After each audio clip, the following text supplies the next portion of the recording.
Antal alimul hakim. Rabbi shrah li sadri wa yassir li amri wahlul 'uqdatam min lisani yafqahu qawli. Rabbana zidna ilma warzuqna fahma. Amin ya rabbal alamin. Semoga Allah yang Maha Pengasih lagi Maha Penyayang akan senantiasa mengaruniakan kepada kita semua hati yang selalu merasa diawasi oleh Allah, hati yang ikhlas, hati yang tulus, hati yang semata-mata hanya mengharapkan ridha Allah Subhanahu wa ta'ala. Allah yang Maha Kuasa atas segala sesuatu, penggenggam dari segala kejadian, yang Maha membolak-balikan hati, yang Maha menciptakan lagi Maha menyempurnakan dari setiap ciptaannya. Dan dialah Allah satu-satunya Tuhan kita yang selalu bersama kita dan tidak pernah meninggalkan kita walau sekejap dalam keadaan suka dan duka. Dan dialah Allah yang benar-benar mengetahui persis siapa aslinya diri kita yang sebenarnya. Meskipun kita sering berlindung dari topeng-topeng dunia, berlindung dari pangkat, jabatan, kedudukan, popularitas, dan gelar, yang pasti Allah tahu aslinya kita. Tidak ada dosa yang tidak dilihat, tidak ada maksiat yang terang-terangan atau mungkin sembunyi-sembunyi yang tidak disaksikan oleh Allah. Bahkan tidak ada sekecil aib pun yang tersembunyi yang tidak diketahui oleh Allah. Apapun yang pernah kita lakukan selama hidup di dunia ini, kelak nanti di akhirat semuanya akan diminta pertanggungjawaban oleh Allah Subhanahu wa ta'ala. Beriring salam kepada baginda besar Muhammad sallallahu alaihi wasallam, kepada keluarga, sahabat, zuriatnya, begitu juga pengikutnya yang setia. Mudah-mudahan diri-dirinya akan diberikan syafaat melalui baginda besar Muhammad sallallahu alaihi wasallam, dan kita yang hadir di sini bersama keluarga insyaallah akan diakui sebagai umatnya Nabi Muhammad sallallahu alaihi wasallam. Bapak-bapak, ibu-ibu, tuan-tuan dan puan-puan yang insyaallah akan dirahmati oleh Allah. Di dalam sebuah hadis yang diriwayatkan oleh Bukhari dan Muslim, hadis ini sangat populer. Qala Rasulullah sallallahu alaihi wasallam, "Idza dakhala asy-syahru Ramadana futihat abwabus sama' wa ghuliqat abwabu jahannam wa susilat syayatin." Kata Nabi, apabila datang bulan suci Ramadan, dibuka pintu langit, ditutup pintu neraka jahanam, setan dibelenggu. Dalam pengertian apa kita memahami pintu langit dibuka? Dalam pemahaman apa pintu neraka jahanam ditutup? Dalam pengertian apa setan itu dibelenggu? Mungkin selama ini kita berpikir pintu langit itu yang kita lihat ke atas, itu langit.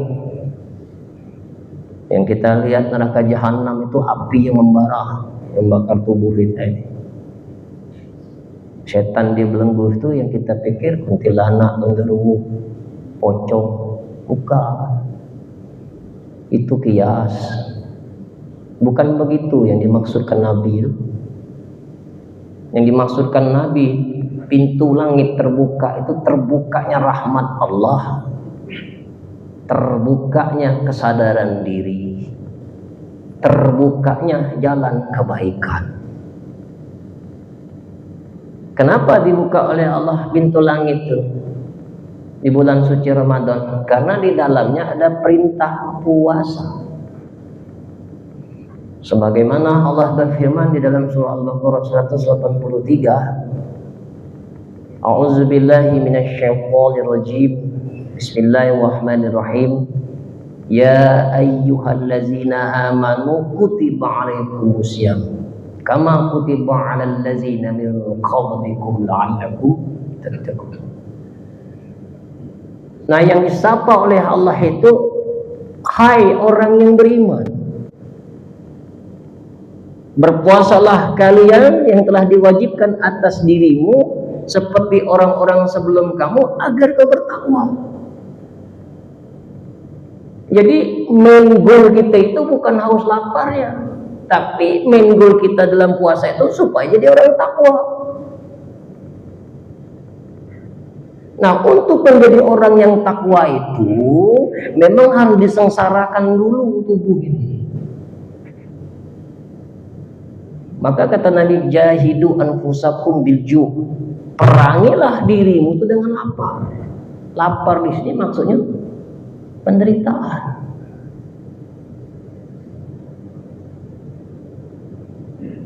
Penderitaan, kesusahan. Karena tubuh kita ini 11 bulan selalu dienakkan terus. Nah, sekarang rasakan lapar haus. Hari panas berdengkang.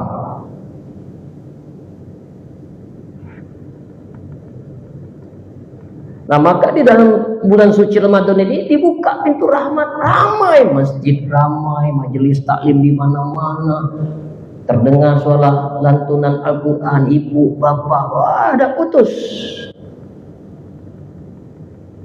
Yang tidak pernah ke masjid, yang tidak pernah majelis, ke majelis, yang tidak pernah ngaji, melok ngaji, yang tidak pernah sedekah, rajin sedekah, bahkan income masjid meningkat.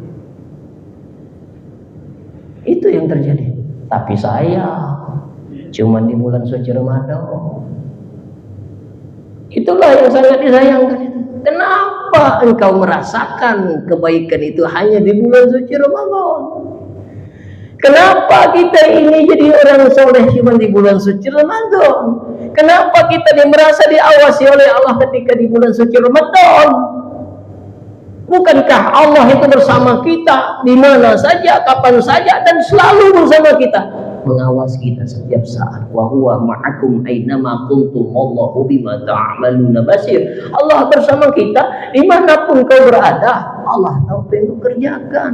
Nah, yang ini perbuatan kita di bulan suci Ramadan ini dibawa kepada 11 bulan ke depan. Itu Pak yang terjadi di masa sekarang ini. Sibuk berlomba-lomba berbuat kebaikan, nanti setelah Ramadan dia nggak sepi lagi.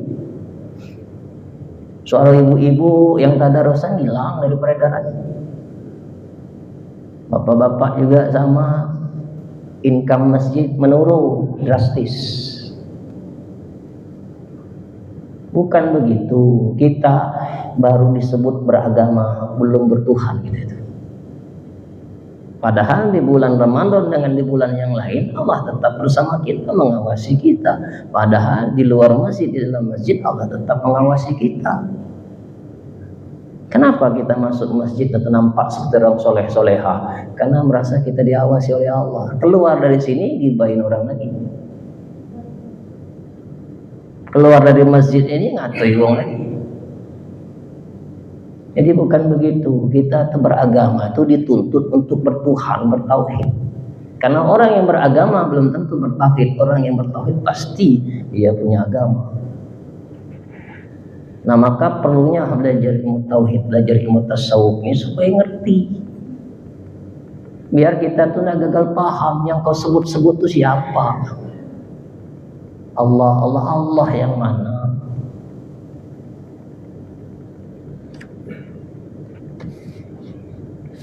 Kalau saya tunjukkan kepada Bapak Ibu nih, apa nih namanya? Apa namanya? Buku Pak ya? Kelihatan nggak nama bukunya? Yang ada apa? Nyatanya buku. Kalau engkau mencari nama buku, ada nggak di sini? Nggak ada Pak. Jadi yang terlihat wujudnya ada namanya. Yang terlihat wujudnya ada namanya. wujudnya. Nah, Allah itu wujud, nyata, jelas, terang.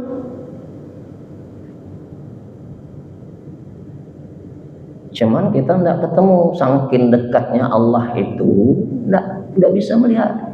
Ini bacanya Al-Hikam, begitu diletakkan di mata kita nggak bisa baca lagi. Nah, begitulah engkau, begitulah diri kita mengenal Tuhan. Saking dekatnya Allah itu kau tidak bisa memandang lagi. Kenapa? Karena mata batinmu tertutup. Kita melihat Allah, memandang Allah bukan dengan mata basor kita ini, tapi kita memandang dengan ainul basiroti. Mata batin kita ini tertutup oleh duniawi, maka disuruh puasa. Untung 12 bulan tuh ada 1 bulan cuci gudang. Yang ndak akor jadi akor. Untung ada Ramadan. Yang ada utang belum bayar, lah terbayar. Untung ada Ramadan. Yang ndak olah-olah ngaji, lah belajar ngaji, itu untung ada Ramadan. Andai tak ada Ramadan ini, bebas terus badan kita ini. Nah, maka kita disuruh puasa. Puasa itu apa tujuannya? Puasa itu untuk banyak berbuat baik dan mengekang agar tidak berbuat dosa. Jadi pintu neraka jahanam itu maksiat. Contoh, kalau bapak ibu berbuat dosa, apa yang bapak ibu rasakan? Gelisah. Nah, gelisah itu neraka. Bapak-bapak nah diam-diam selingkuh, gelisah enggak? Kenapa gelisah? Takut ketahuan.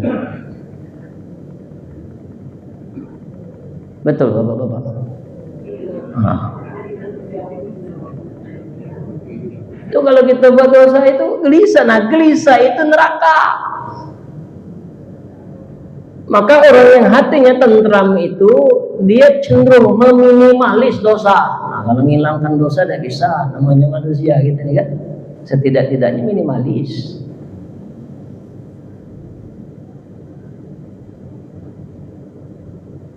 Maka jalannya maksiat itu diperkecil oleh Allah di bulan suci Ramadan. Dan setan dibelenggu. Setan yang mana yang dibelenggu itu? Siapa yang sebenarnya setan itu sebenarnya? Cobalah Bapak Ibu pahami, sebenarnya setan itu siapa? Setan itu ada di mana? Pernah lihat setan? Belum pernah, tapi sering jadi setan. Mana yang bahaya? Lihat setan atau jadi setan? Seringlah jadi setan daripada lihat setan. Nah, kenapa setan itu dibelenggu? Setan itu temannya nafsu. Jadi siapa yang ngumbar nafsu, kawan setan. Nah, nafsu yang mana yang harus kau perangi di dalam bulan suci Ramadan ini? 2 kata Nabi. Ada aduikan nafsu kallati baina janbaika. Ada 2 musuh terbesar dalam dirimu, di antara 2 lambung. Nah, ini Nabi ini halus bahasa Nabi. Di antara 2 lambung. Apa yang ada di antara 2 lambung kita? Perut dan kemaluan. Perut itu urusan makan amaroh. Sombong, angku, nak menang dewek, makan nak banyak, pegawai nak dikit. Nah, itulah namanya urusan perut. Kemaluan, syahwat, ngumbar syahwat terus. Saban sehari syahwat, pesawat, junub terus pikirannya.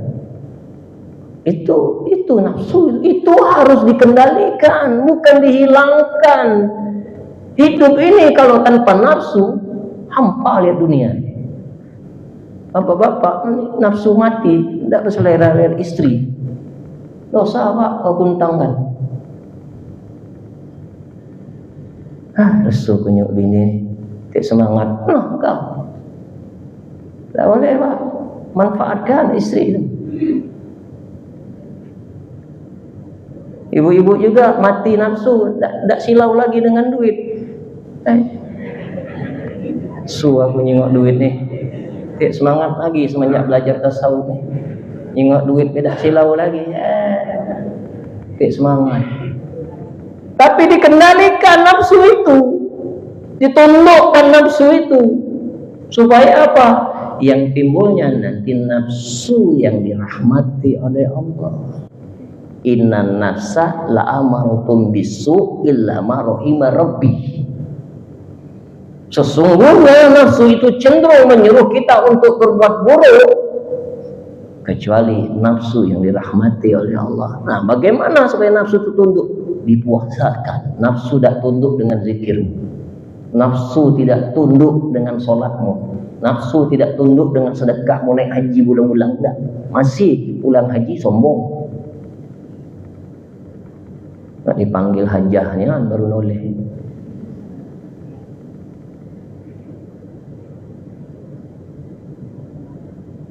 Nah, maka ketika kita berpuasa itu yang diserang itu dua, amarah dan syahwat.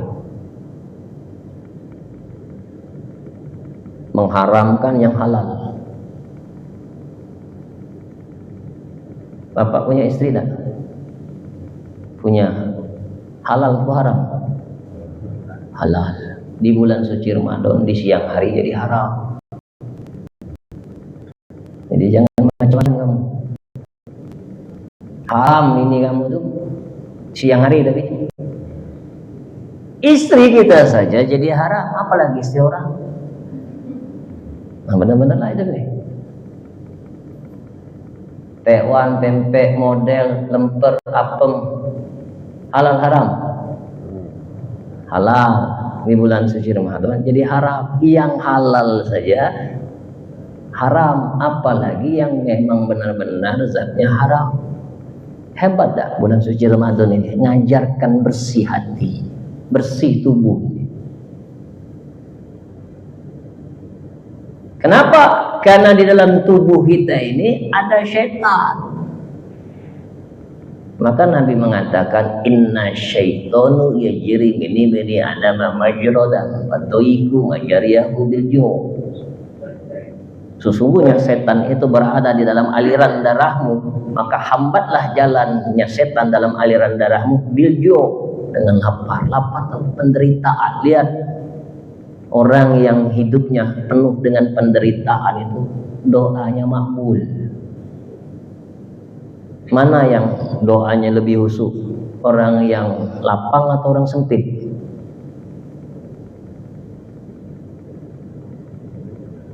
Apa kata orang sempit ini? Mana doanya yang cenderung didengar oleh Allah? Orang yang sehat atau yang sakit? Lihatlah orang yang buntu sepanjangan itu, kapan berdoa serius? Ya Allah, umur 50, ya Allah.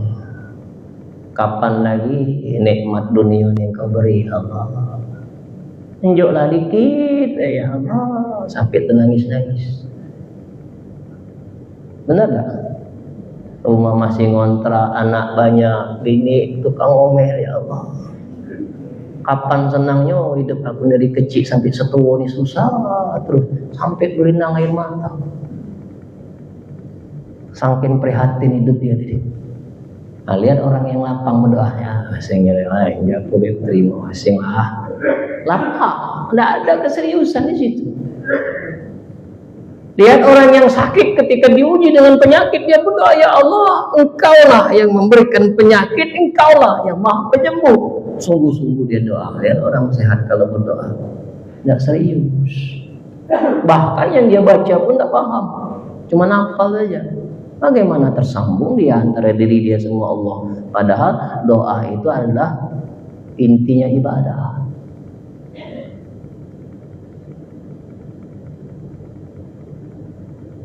Nah, maka perangi diri kita itu dengan lapar, karena syaitan itu musuh yang nyata. Wa imma yayawaddaka minasyaitani nazghun fasta'iz billah. Kata Allah, apabila kau didatangi oleh setan untuk menggodamu, maka mintalah perlindungan kepada Allah. Dengan apa kita minta perlindungan kepada Allah? Syariatnya berdoa. Misalnya kita didatangi oleh setan, digoda oleh setan, timbul dirasa ini was-was, takut, khawatir berlebihan. Nah itu setan itu ada pada diri kita. Baca A'udzubillahi minasyaitonir rajim. Ya Allah, aku berlindung kepadamu dari godaan setan yang terkutuk. Siapa yang terkutuk? Ibu, siapa yang terkutuk? Nah, itulah untuk setan tambah besar. Kalau bapak ibu sedang dimarahi orang atau sedang ribut sama orang, atau bapak saja istri lagi ngomel kita, lalu bapak bacakan doa ta'awuz itu di depan wajah istri, kira-kira setan yang hilang atau tambah jadi? A'udzubillahi minasyaitonir rajim. Setan yang hilang atau tambah jadi? Jadi yang setan itu siapa? Yang setan itu siapa? Diri inilah apa? Innahu lakum aduwwum mubin. Sesungguhnya setan itu musuh yang nyata bagi kita. Siapa? Diri kita inilah yang setan. Sadarlah itu. Kita tidak nyadar begitu kita membaca Auzubillahi minasyaitonir rajim, yang setan itu dia, bukan kita. Nah itulah tambah jadi. Yang harus dijaga, yang harus dikendalikan itu setan yang ada pada diri kita ini. Jadi setan yang ada di luar tubuh kita itu tidak akan pernah bisa menggoda kita kalau setan yang ada dalam diri kita ini kau kendalikan. Bagaimana mengendalikan setan dalam diri ini? Kau tundukkan nafsumu.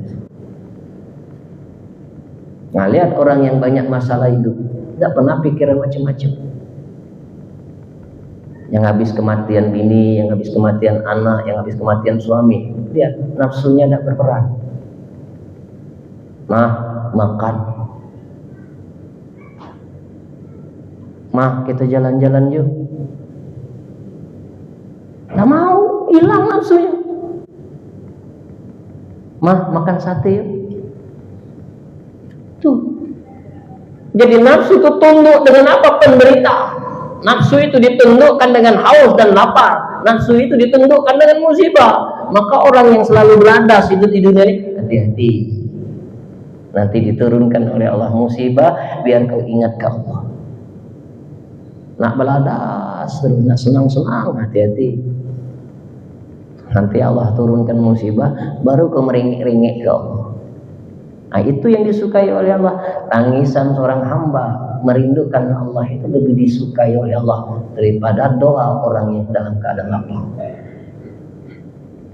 Nah maka jangan jahat sama orang miskin. Nah orang miskin itu kalau dia mendoakan makbul. Maka di bulan suci Ramadan ini banyakin sedekah, dengan harapan tersambungnya orang yang dalam keadaan tertekan hidupnya itu dia mendoa itu sampai ke Allah. Ya Allah, lapangkanlah rezeki mengaji ini, panjangkan umurnya ya Allah, mudah-mudahan dia panjang umur, pajak bantu aku terus, amin. Betul kan?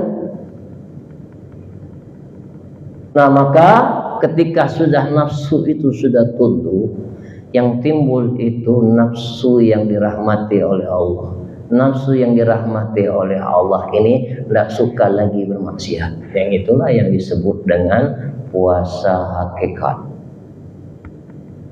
Puasa ini kan ada 3, ada puasa awam, ada puasa khusus, ada puasa khusus belum khusus.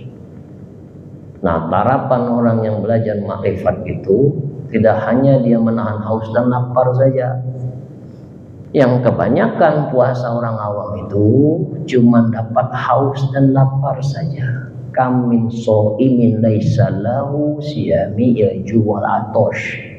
Berapa banyak orang yang berpuasa hanya dapat haus dan lapar. Inilah yang disebut puasa orang awam. Memang tidak makan, tidak minum, tapi 8 anggota tubuh tak dijaga. Apa 8 anggota tubuh itu? Mata, telinga, mulut, tangan, hati, perut, kemaluan, kaki. Jadi puasa orang yang khusus itu adalah di samping dia menahan haus dan laparnya, dia juga mempuasakan matanya, telinganya, mulutnya, tangan, hati, perut, kemaluan, dan kakinya. Kenapa 8 anggota tubuh inilah tempat datangnya karomah pada 8 titik ini. Jadi wali-wali Allah itu dia menjaga 8 anggota tubuh ini. Kenapa? Karena karomah Allah itu akan datang pada 8 titik anggota tubuh ini. Nah, maka dijaga. Di samping kita menahan haus dan lapar, 8 anggota tubuh ini dijaga. Yang pertama, jagalah pandanganmu, terutama laki-laki. Pandangi istri di rumah, pahalanya besar. Pandangi orang tua di rumah, pahalanya besar. Pandangi wajah anak keluarga kita, pahalanya besar. Pandangi Al-Quran, baca Quran, pahalanya besar. Pandangi Ka'bah, pahalanya besar. Pandangi wajah-wajah ulama yang menyejukkan hati.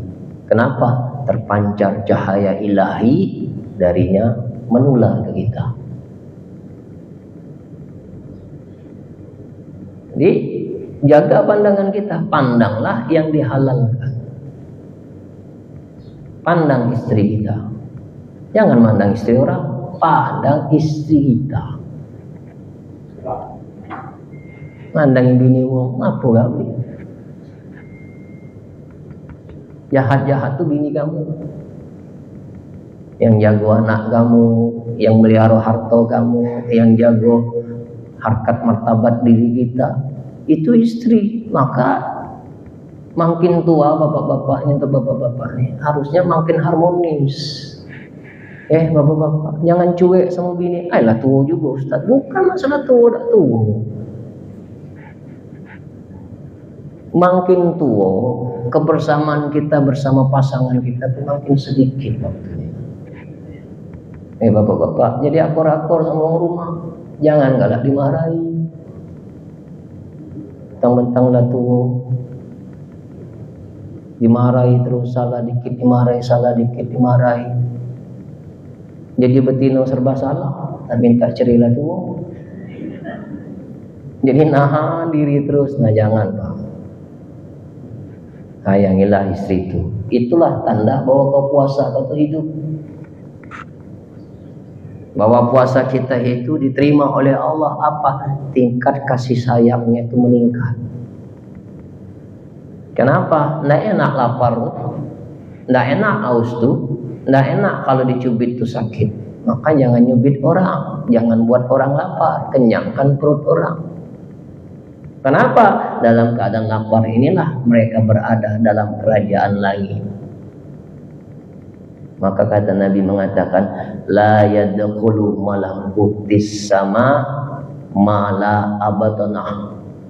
Tidak akan pernah bisa masuk ke dalam kerajaan langit apabila perutnya berisi makanan.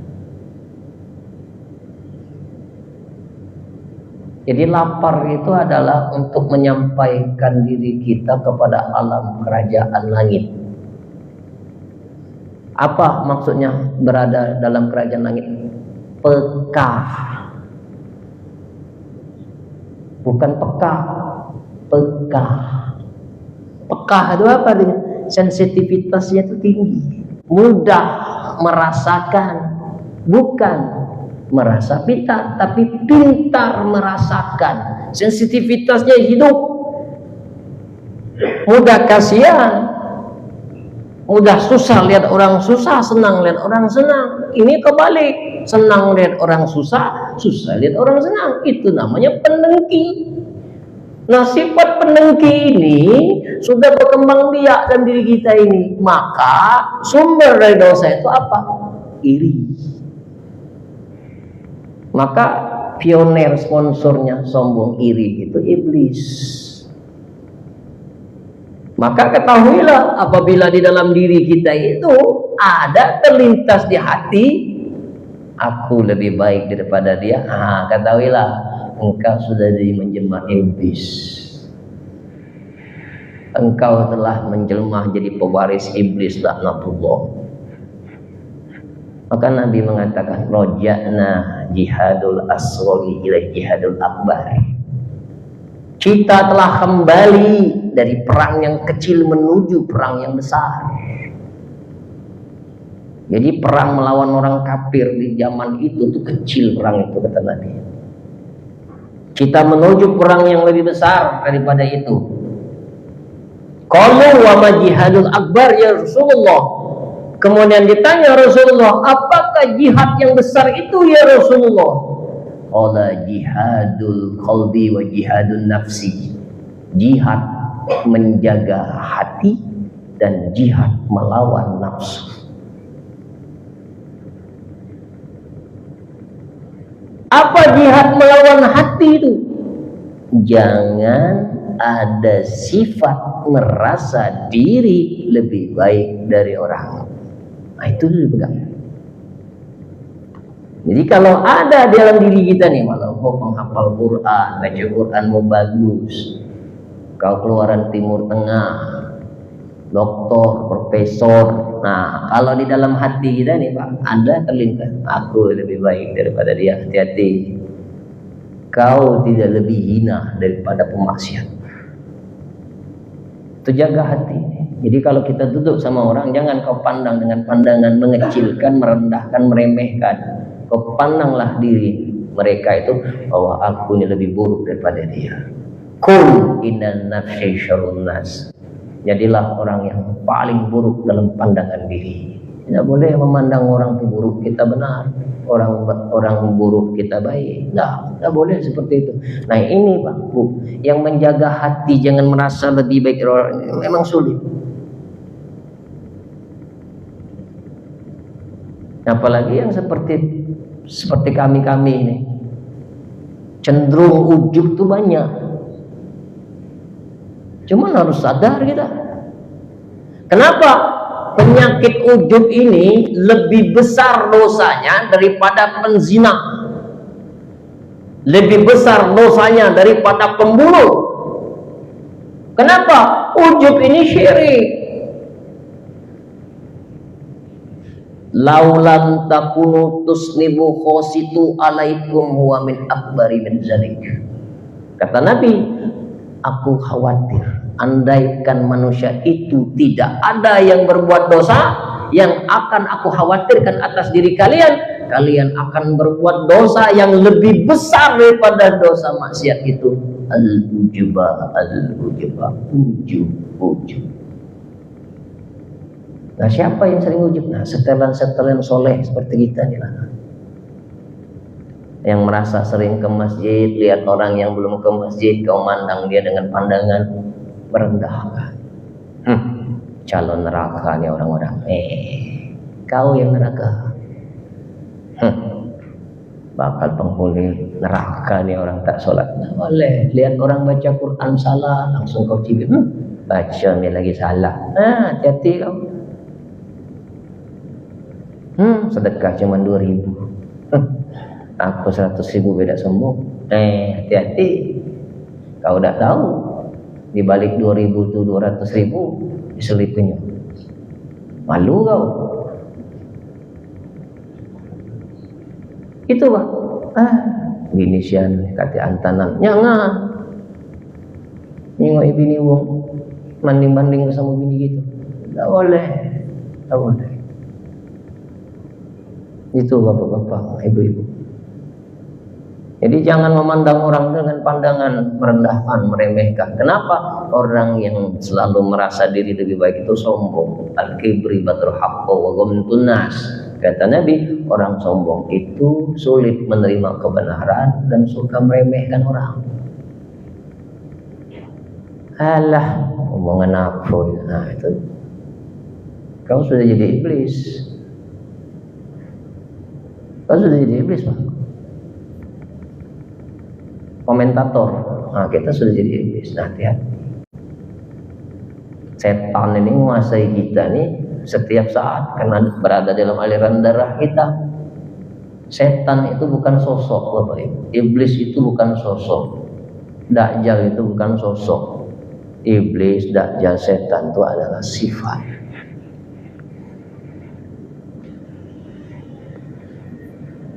Kalau manusia sudah jadi setan, itu lebih bahaya daripada setan yang sebenarnya. Setan yang sebenarnya tidak bisa makan semen. Tapi kalau manusia sudah jadi setan, semen dimakan, koral dimakan, gelam dimakan, paku kala debus. Itulah bahayanya kalau manusia sudah jadi setan.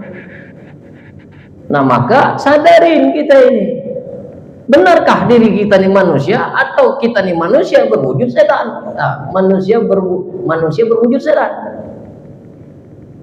atau setan berwujud manusia? Maka ngelihatnya bukan keluar, lihat ke dalam ini, ke dalam diri ini. Man arafan nafsa faqad arafa rabbah. Kenal diri, kenal Tuhan. Diri mana yang kau kenali? Kenalkan diri kepada Allah. Kenali diri Allah. Mengenal kebesaran Allah jadi tahu kita kecil. Mengenal kemuliaan Allah jadi tahu kita hina. Mengenal kekuasaan Allah jadi tahu kita lemah. Mengenal ilmu Allah jadi tahu kita bodoh. Jadi belajar ilmu agama ini makin bertambah ilmunya, makin kelihatan bodoh, makin kelihatan dia tawadu, rendah hati, tidak tinggi hati nih.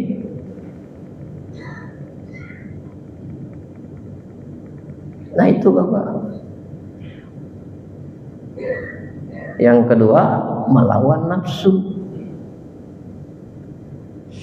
Tadi nafsu tadi amarah dan syahwat. Nah nafsu amarah dan syahwat ini lebih berperan apabila kita sedang dikasih kelapangan. Lihat orang yang sudah lapang itu, dua itulah penyakit. Mudah tersinggung, syahwat meningkat. Maka banyak orang-orang yang hidupnya lapang, yang hatinya tidak dikasih petunjuk oleh Allah, di hari tuanya dia menderita. Kenapa? Ingin memenuhi semua kebutuhan manusia. Hati-hati Bapak-bapak.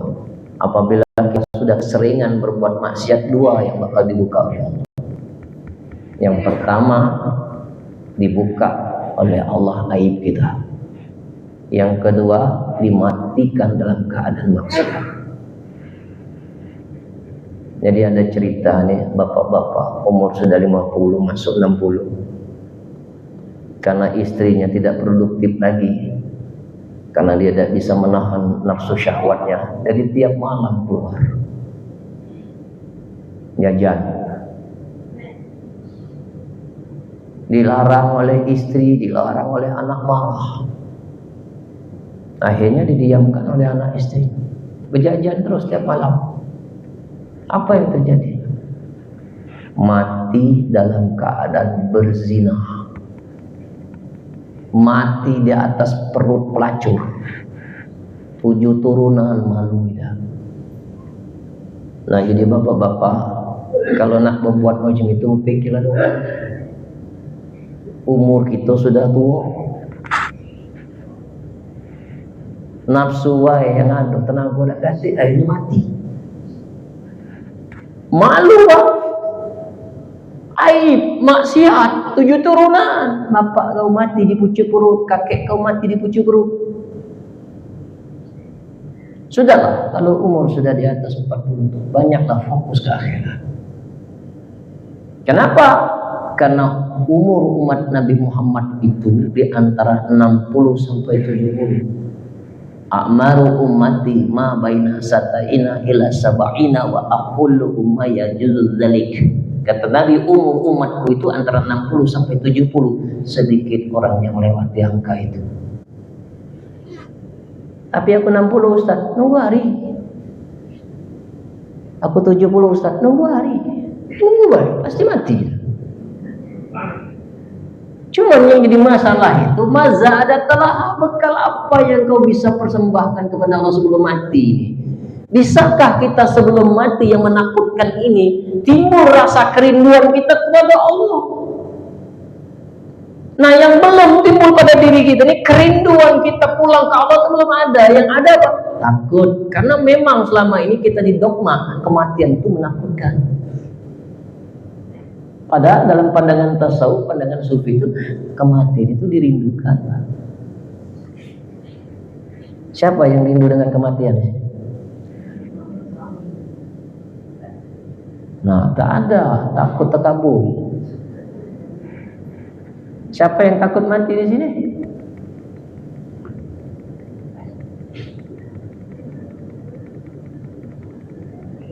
Dengan bapak ibu mengatakan aku rindu kepada Allah, tidak mempercepat kematian. Dengan bapak ibu mengatakan aku takut mati, tidak menghambat kematian. On time. Tinggal kembali ke hati. Kalau di dalam hati kita itu masih ada rasa takut, berarti kau belum kenal Tuhan. Tapi kalau di hati sudah mengatakan, ya Allah, sudah banyak nikmat yang telah kau karuniakan kepada kami, ya Allah.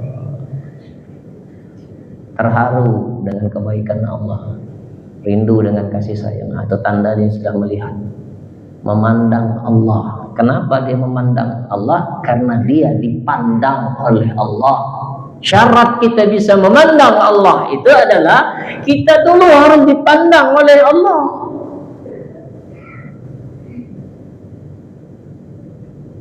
Siapa orang yang dipandang oleh Allah? Orang yang memprioritaskan hatinya hanya ke Allah.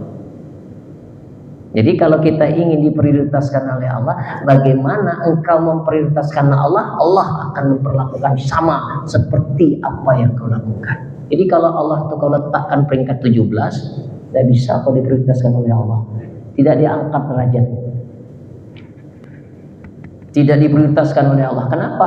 Kau letakkan Allah itu peringkat 17. Tapi kalau engkau memprioritaskan Allah dalam hatimu, Allah akan memprioritaskanmu, Allah akan mengangkat derajatmu, Allah akan memuliakanmu di langit maupun di bumi. Nah, sekarang tanya pada diri kita ini, ketika kita berpuasa itu apa yang engkau lamunkan, apa yang kau renungkan? Ketika engkau di siang hari panas, kering, banyak data pun tak ada, apa yang kau bayangkan? Ya Allah, ternyata diriku ini lemah.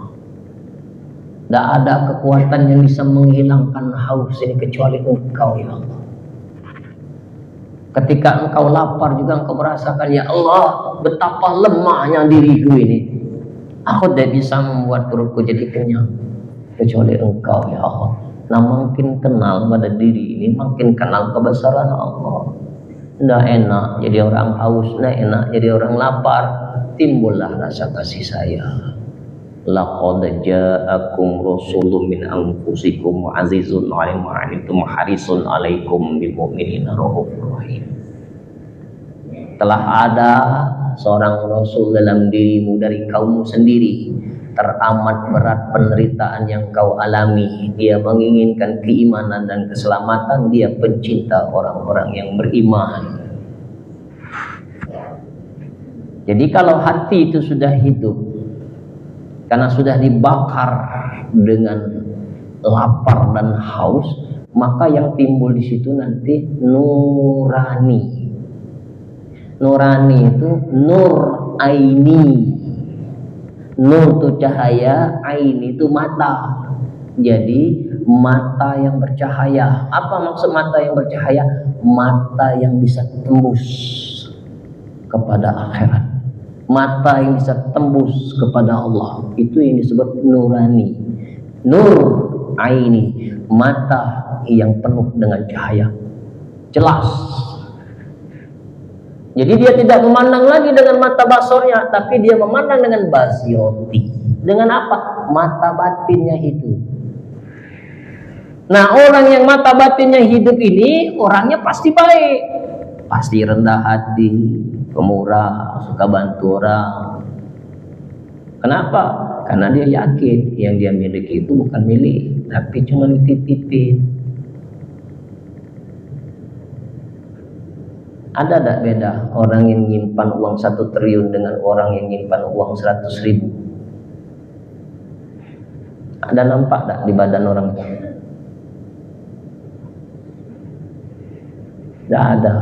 Tidak ada bedanya.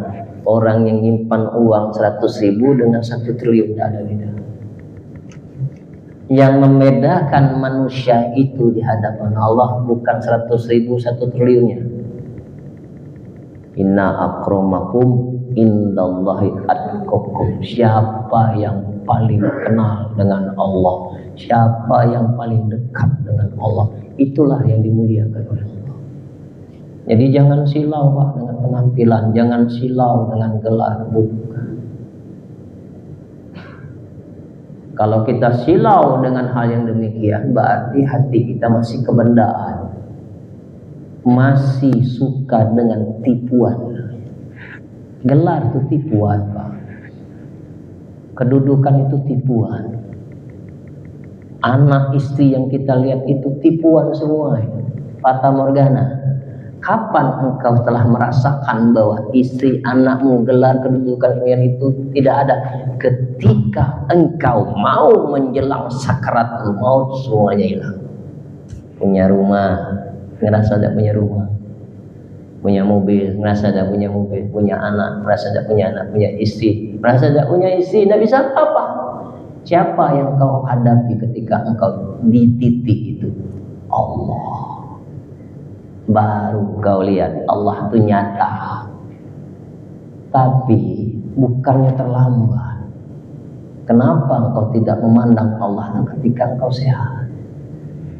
Ketika engkau dikasih kewarasan, maka setiap manusia ketika pada titik sakaratul maut dia akan memandang seperti itu. Kalau tidak percaya buktikan. Baru dia bisa melihat Tuhannya. Bukannya terlambat, tapi sayang. Kenapa? Selagi kita sehat, umur masih ada, kesempatan masih ada, kita tidak mau mengenal itu.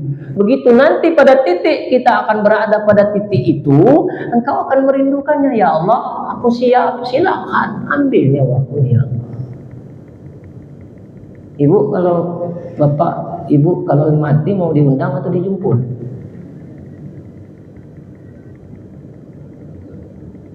Diundang atau dijemput? Ada yang nyebut jemput, ada yang jemput undang. Yang bagus dah Pak, diundang. Kalau diundang itu dikasih undangan, tahu alamat. Kalau dijemput, mau kemana? Mau kemana? Mau? Pokoknya ikut dulu urusan di kantor.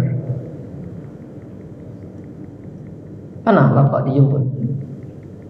Tidak enak. Dijemput masuk kantor polisi. Ini Pak, nanti urusannya di kantor. Nah, enak seperti itu, tak tahu alamat mau dibawa kemana. Nah, jangan mati dalam keadaan tak tahu jalan pulang. Ittaqillah haqqa tuqatih wa la tamutunna illa wa antum muslimun. Takutlah kepada Allah dengan takut yang sungguh-sungguh takut kepada Allah. Jangan kau mati sebelum kau pulang. Pulanglah dulu baru mati. Hakikatnya mati itu tubuh. Roh kita tidak pernah mati Pak. Roh kita ini kekal. Yang mati itu tubuh. Kan makin lama makin tua kita nih. Makin lemah, pinggang sakit, kaki sakit. Itu menunjukkan yang mati itu tubuh. Yang mati itu hanya ruh jasmani.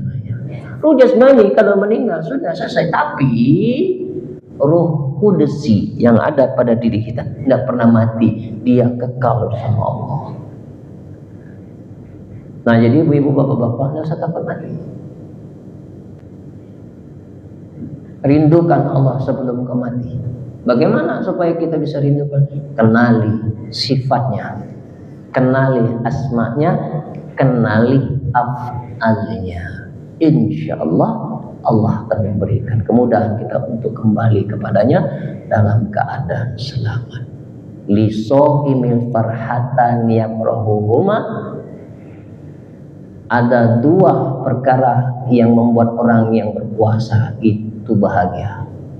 Iza abtoro fariha wa iza laki rabbahu bisaumi. Jadi ada dua kebahagiaan yang dia dapat. Iza abtoro fariha, ketika dia berbuka puasa. Yang kedua, laki rabbahu fariha bisaumi, bahagia ketika dia berjumpa dengan Tuhannya. Nah, mudah-mudahan puasa kita ini bisa membawa bahagia nanti menghadap Allah dengan puasa kita. Kenapa?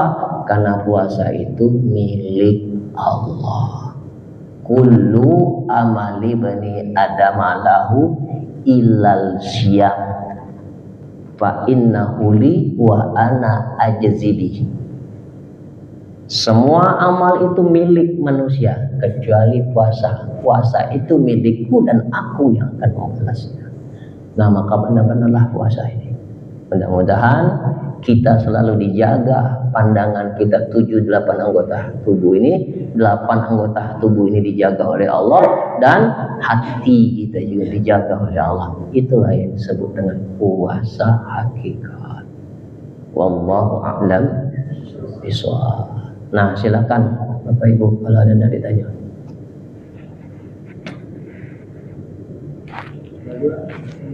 Ya, silakan Pak.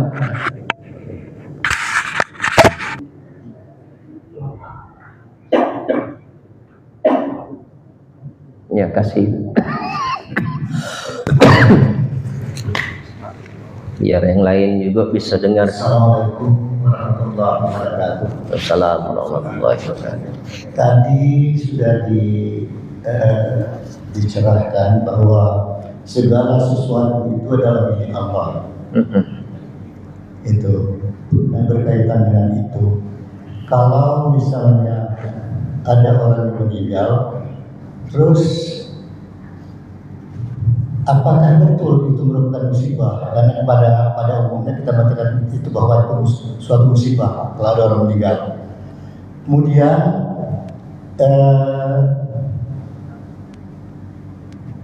ucapan terus kita menyampaikan ucapan turut berduka cita. Apakah pas kata-kata itu ditujukan kepada keluarga yang sedang musibah, yang dekat dengan musibah tadi itu? Kemudian kata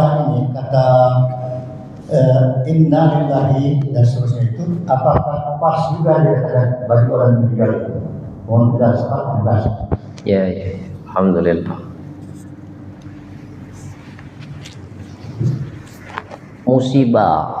Musibah itu hakikatnya adalah surat undangan dari Allah. Jadi cara Allah itu mengundang hambanya itu diturunkan musibah. Contoh yang selama ini kita selalu mentuhankan suami. Dikit-dikit papa, dikit-dikit papa, dikit-dikit papa. Suami keluar di bel, papa di mana? Di kantor, Ma. Dengan siapa di kantor, papa? Sendirian. Bohong. Visi. Tuh hati itu sudah melekat dengan suami. Allah tak suka, Pak, kalau di hati kita itu ada dua Tuhan. Yang satunya harus hilang. Maka dibuatlah suaminya itu hilang dari hati ibu. Dibuat apa? Suami selingkuh. Nah, suami selingkuh itu musibah atau karunia?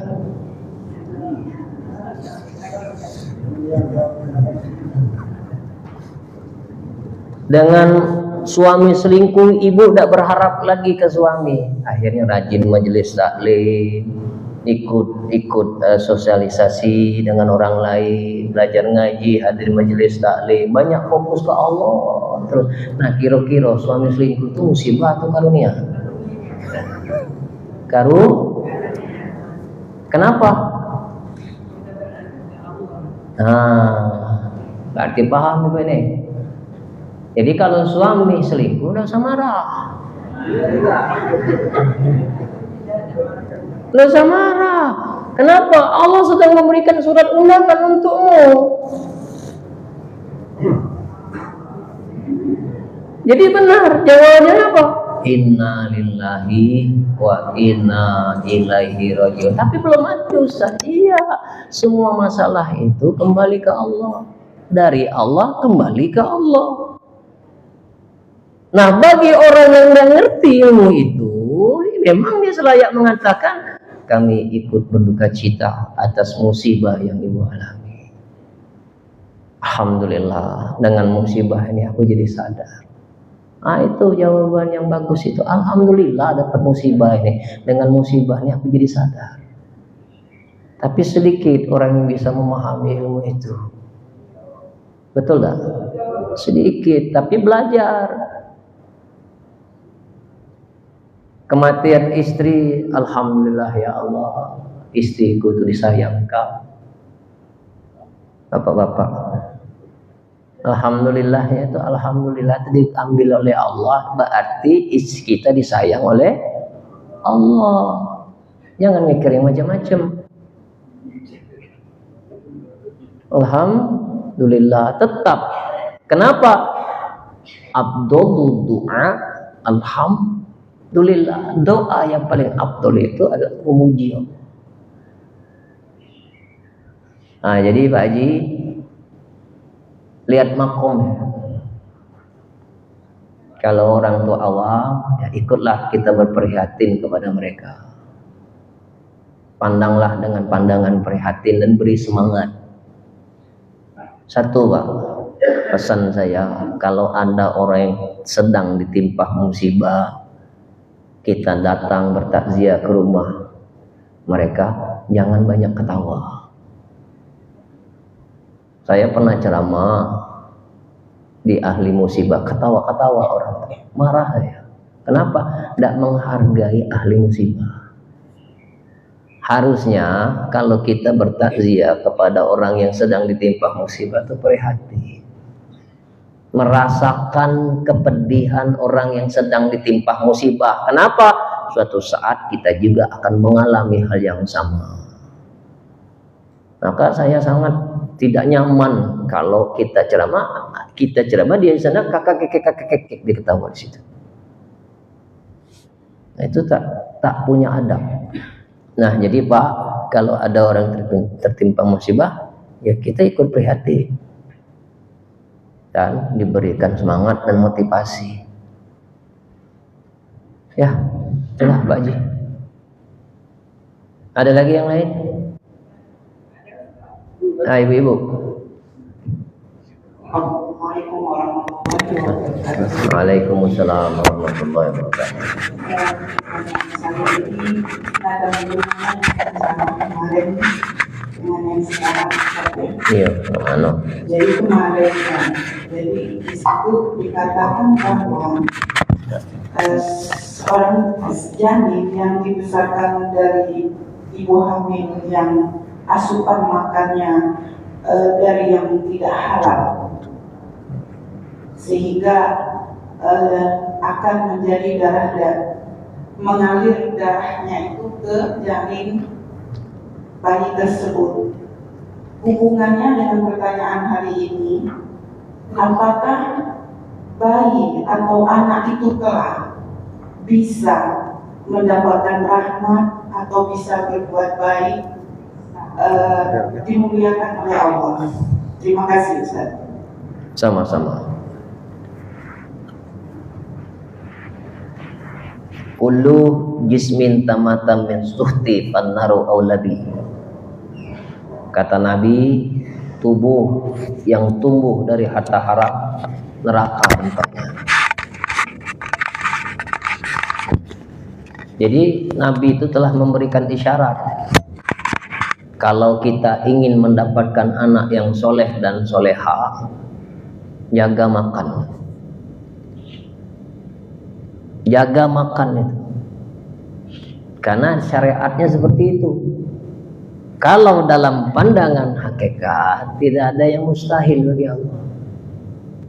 Siapa tahu kehadiran anak yang dibesarkan dari janin, dari makan yang haram itu, dia diutus oleh Allah untuk meluruskan orang tua dan keluarganya.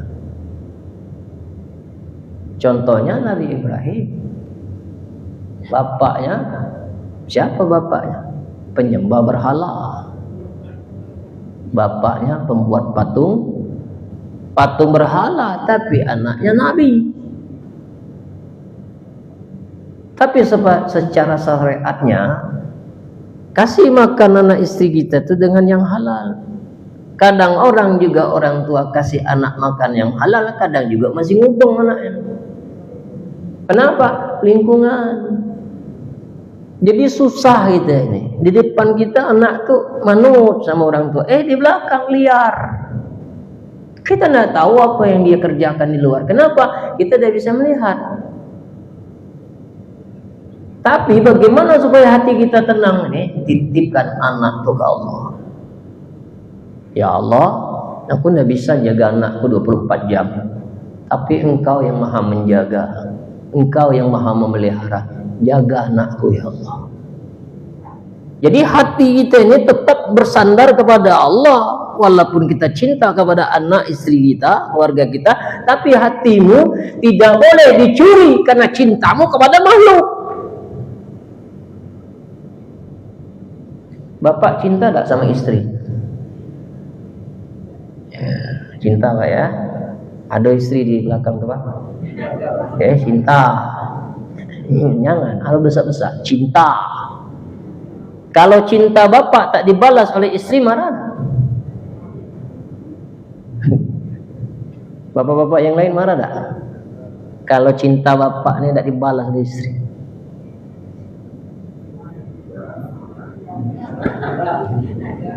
Marah. Normalnya marah. Berarti Pak, cinta bapak itu masih pamrih. Cinta yang pamrih itu selama bapak mencintai istri lah sudah puluhan tahun itu tidak bernilai pahala. Telat Ustaz yang tahu mulai 60. Tidak bernilai pahala. Kenapa pamrih? Ketika istri tidak membalas cinta kita, kita marah, tersinggung, merajuk. Tapi cinta yang benar gimana nih? Ini kaitan dengan pertanyaan ibu dari bapak. Cinta yang benar adalah cinta yang tanpa pamrih.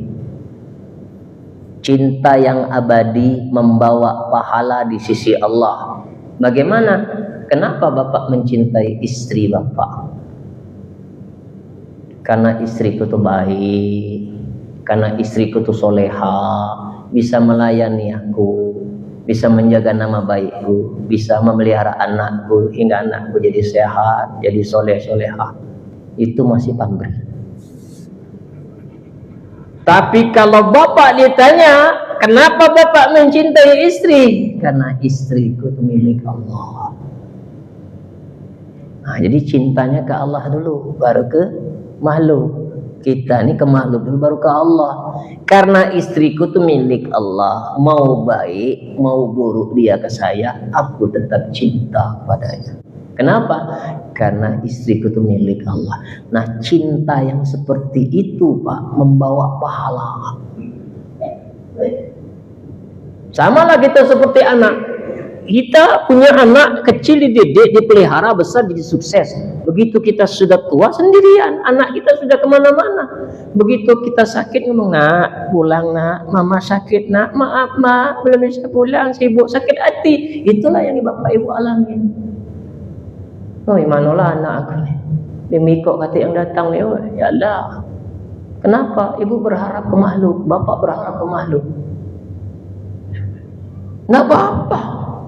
Karena memang sudah tugas kita membesarkan mereka. Kalaupun suatu saat mereka tidak bisa sesuai dengan ekspektasi kita, sudah. La haula wala quwwata illa billah. Sudah biarkan saja. Kita mati. Itu tidak butuh makhluk. Kita bati itu kembalinya ke Allah. Ya bapak-bapak, ibu-ibu, jadi dosa ngarep-ngarep. Nah jadi intinya Bu, bisa wae aman Tuhan tuh nak ngejak petunjuk. Karena Allah memberikan petunjuk hidayah kepada siapa yang dikehendakinya dalam pandangan hakikat. Wallahu a'lam. Habis Pak ya? Oh masih ada. Satu lagi. Ya, ayo. Assalamualaikum warahmatullahi wabarakatuh. Waalaikumsalam. Ini ada hubungannya juga dengan tema yang kemarin Ustaz. Kemarin juga tentang ilmu tasawuf.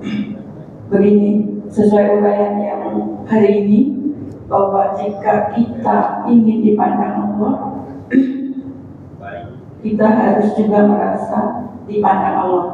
Benar Ustaz ya?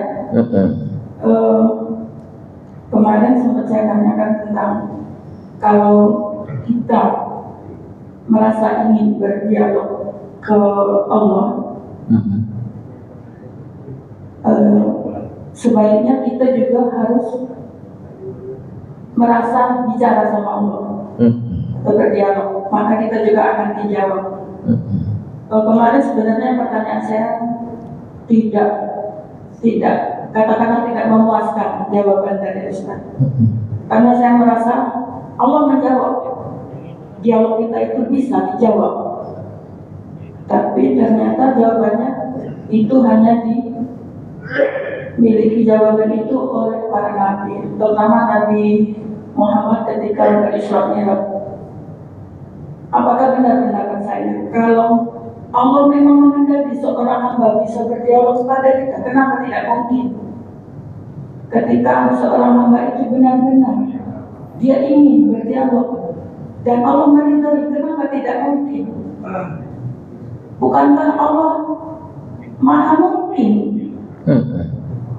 Apalagi hamba itu benar-benar dengan caranya, bahkan berpuluh-puluh tahun dia setiap malam bertafakur dengan setiap momen. Saya sendiri bersinggungan langsung dengan orang tersebut. Dia setiap malam 12 malam, setiap malam, kecuali dalam keadaan sakit atau dia memang benar-benar tidak mau sakit pun kadang dia masih tengah malam jam 12 malam dia belum bisa tidur kalau belum bertafakur, dan itu membutuhkan waktu yang tidak sebentar, berjam-jam, memakai zikir yang tidak tahu nilainya.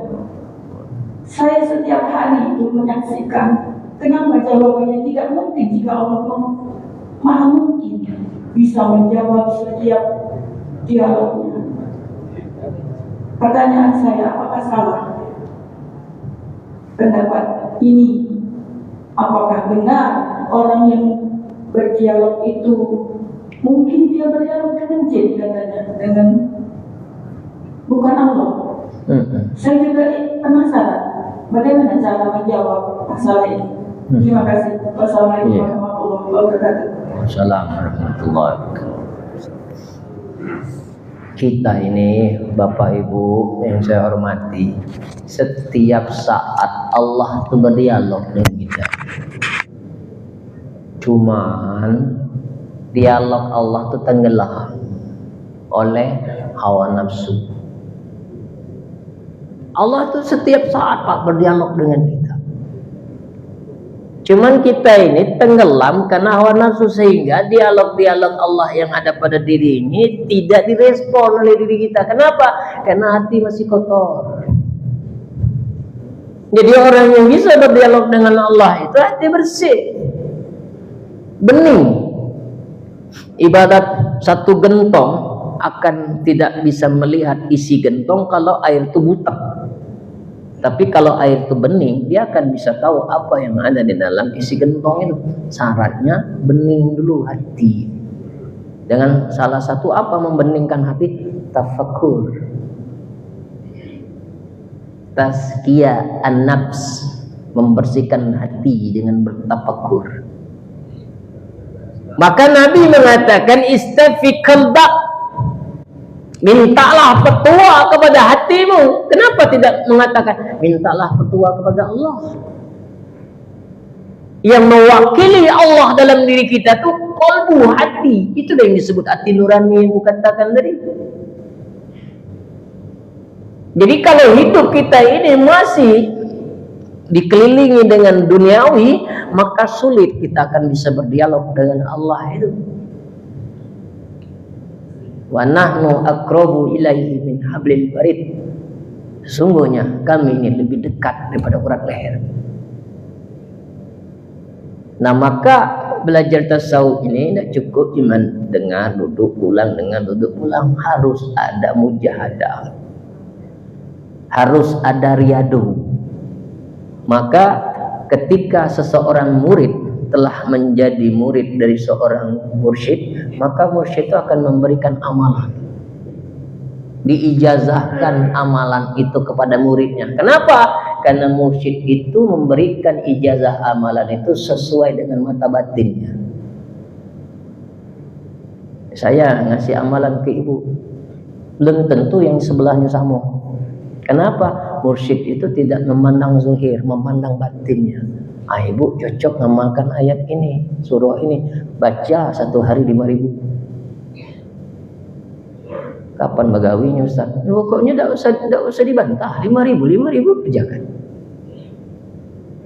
Nah, maka selama 40 hari kata Nabi, apabila engkau melakukan itu dengan ikhlas, maka dibuat hati dan ucapanmu penuh dengan hikmah, dibukakan semua kebesaran rahasia Allah itu melalui perjalanan spiritualmu. Nanti di saat kita menjalankan zikir talqin itu, ibu bapak akan menemui pengalaman spiritual.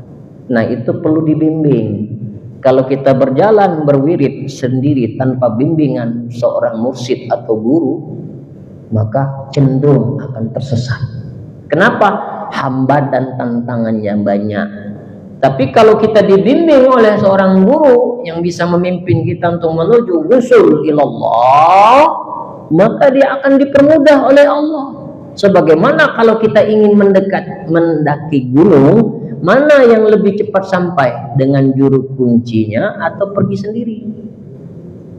Dengan juru kunci, itulah pembimbing namanya.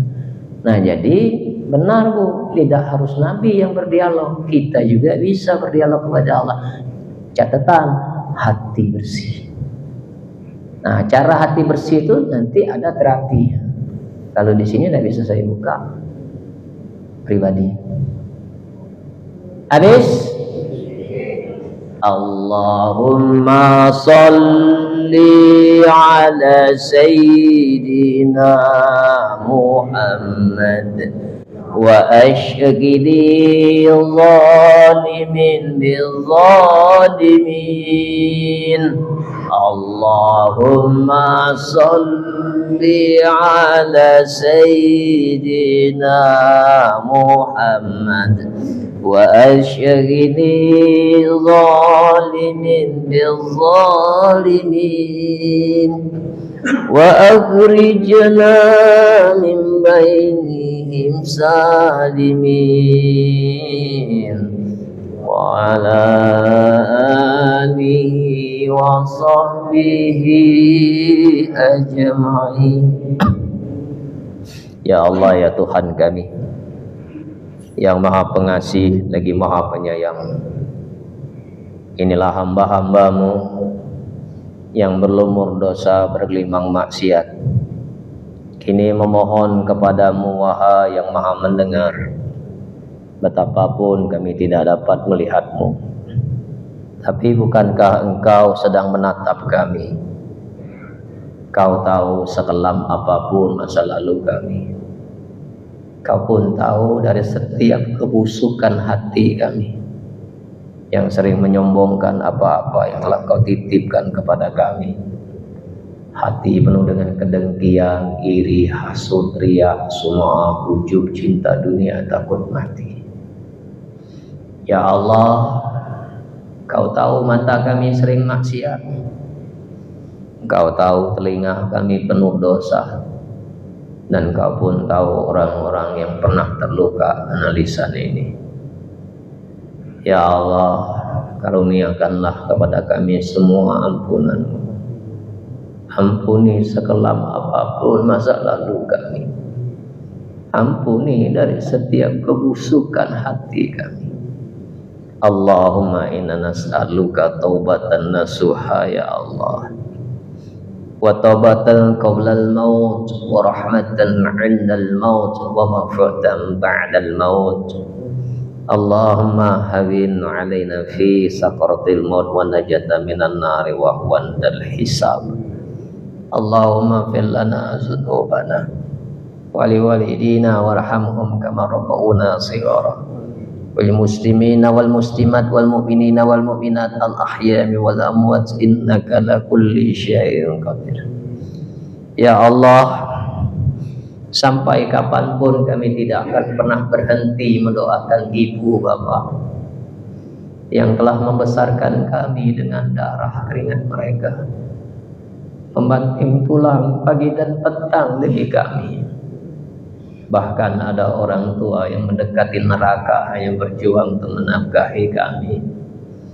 Angkat derajat ibu bapak yang selalu direndahkan, muliakan yang selalu dihina, bahagiakan yang selalu diluluh kesusahan.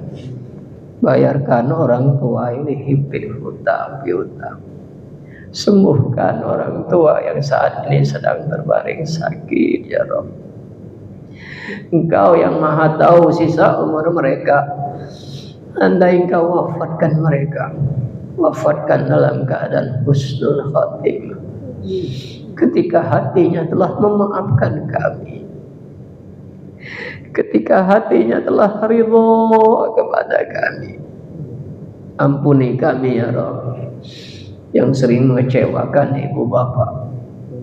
Ampuni kami ya Rabb yang sering mencoreng aib di wajah ibu bapak. Ampuni kami ya Rabb yang sering meremukkan perasaan ibu bapak. Ampuni kami ya Rabb menjadi anak yang berbakti kepada kedua orang tua. Ya Allah, golongkan kami menjadi anak yang soleh dan soleha. Golongkan kami menjadi anak yang berbakti kepada kedua orang tua. Ya Allah, pertemukan kami nanti di akhirat bersama orang-orang yang kami cintai. Pertemukan kami nanti di akhirat bersama orang-orang yang Kau cintai. Ya Allah, ya Tuhan kami, selamatkan hamba-hamba-Mu yang telah berbuat baik kepada kami. Juga selamatkan kaum muslimin yang selama ini pernah kami sakiti. Buatlah hatinya ridho dan mau memaafkan kami. Selamatkan kaum muslimin yang selama ini pernah menyakiti kami. Golongkan kami menjadi orang yang pemaaf, yang tulus. Ya Allah, ya Tuhan kami, jangan Kau jadikan dunia ini menipu kami, memperbudak kami dan menyilaukan mata hati kami. Jadikanlah hari-hari kami menjadi hari-hari yang tidak pernah bisa melupakan-Mu walau sesaat. Jadikanlah hari-hari kami menjadi hari-hari yang indah hidup bersama. Bimbing kami ya Rabb, tuntunlah kami, tunjukkan kami jalan yang benar, jalan yang Kau ridhoi, bukan jalan yang Kau murkai. Ya Allah, berkahi majelis kami ya Allah. Lembutkan hati kami masih keras membatu, cahayai hati kami masih gelap gulita. Beri petunjuk kepada hati kami masih tersesat. Ya Allah, lindungilah kami dari niat-niat yang salah. Lindungilah kami dari ilmu-ilmu yang salah, dan lindungilah kami dari amal-amal yang salah. Ya Allah, ya Tuhan kami yang Maha Pengasih lagi Maha Penyayang, terimalah semua amal baik kami di bulan suci Ramadan ini ya Allah. Jadikan semua amal soleh kami di bulan suci Ramadan ini bisa kami amalkan 11 bulan ke depan. Golongkan kami menjadi orang yang takwa, golongkan kami menjadi orang yang soleh dan soleha. Ya Allah, karuniakan kepada kami anak yang soleh dan soleha. Jangan kau karuniakan kepada kami anak yang durhaka sekecil apapun. Lindungilah anak dan keturunan kami dari perilaku haram. Lindungi anak dan keturunan kami dari barang-barang haram. Lindungilah anak dan keturunan kami dari fitnah zaman, fitnah dunia, fitnah kubur, dan fitnah akhirat. Rabbana zalamna anfusana wa lam taghfir lana wa tarhamna lanakunanna minal khasirin. Rabbana hab lana min azwajina wa dzurriyyatina qurrata a'yun waj'alna lil muttaqina imama. Rabbana hab lana min ladunka dzurriyyatan thayyibatan innaka sami'ud du'a. Rabbana atina fid dunya hasanah wa fil akhirati hasanah wa qina azaban nar. Sallallahu alaihi sayyidina Muhammadin nabiyil ummi wa ala alihi wa sahbihi wasallam allazi da'awahum biha subhanakallahumma wa tayyatuhum fiha assalam wa akhir da'wahum alhamdulillahi rabbil alamin. Taqabbalallahu minna wa minkum inna wa minkum taqabbal ya karim.